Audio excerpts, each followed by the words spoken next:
The Free Market Foundation has released its 5 non-negotiable terms in the formation of a national coalition government or government of national unity, should the parties reject a confidence and supply option. The FMF remains committed to a confidence and supply no-alition arrangement as the best way forward for the country. However, if the political parties do decide to go the formal coalition route, we believe that they must embrace federalism, privatisation, labour market liberalisation, private property rights, and healthcare reform as preconditions for any such arrangement. These preconditions should be given legislative effect within the first month after Parliament's first sitting on Friday, the 14th of June. This will ensure that the new administration is legally bound to grant these concessions. The FMF's 5 preconditions for coalition are as follows. Number 1, federalism.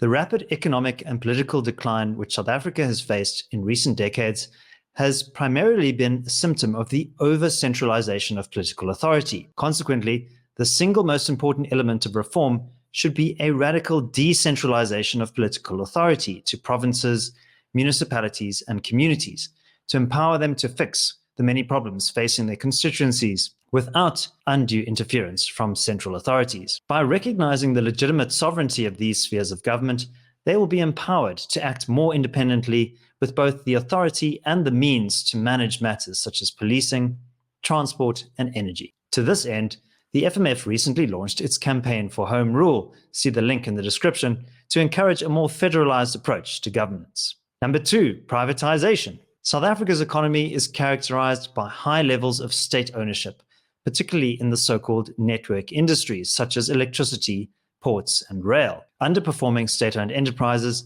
act as a choke point on the South African economy by disrupting supply chains and increasing costs through inefficiencies. Moreover, their persistent financial losses have acted as an additional burden on the already overburdened South African taxpayer. Chronic mismanagement of crucial industries cannot be allowed to persist if we hope to generate tangible reform and move towards greater prosperity. Key state-owned enterprises such as Eskom, Transnet, and PRASA should be privatized in whole or in part. Number 3, labor market reforms. At over 41%, South Africans face one of the highest rates of joblessness on the planet.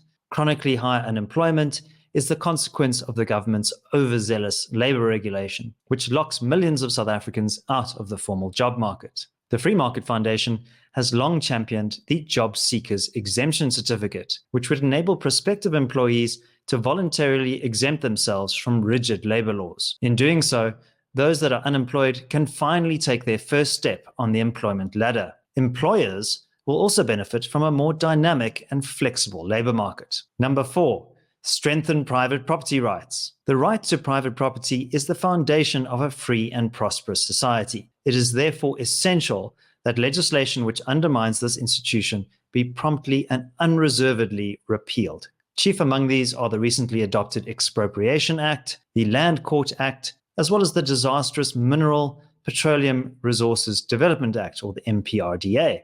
Repealing these laws would enhance investors' security of tenure and reassure citizens that their rights to liberty and property will not be unduly and unjustly infringed upon. Number 5, health.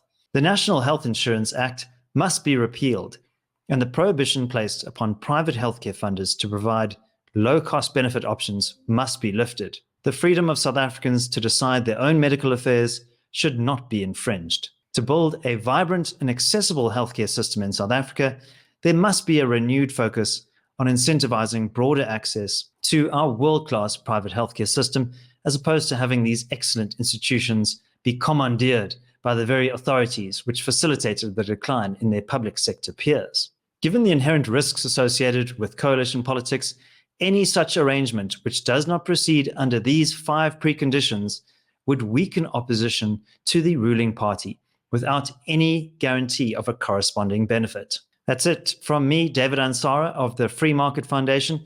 Let us know what preconditions you think should be in place for a coalition to work. Or would you prefer a no-alition confidence and supply arrangement like we propose? Until next time, stay free.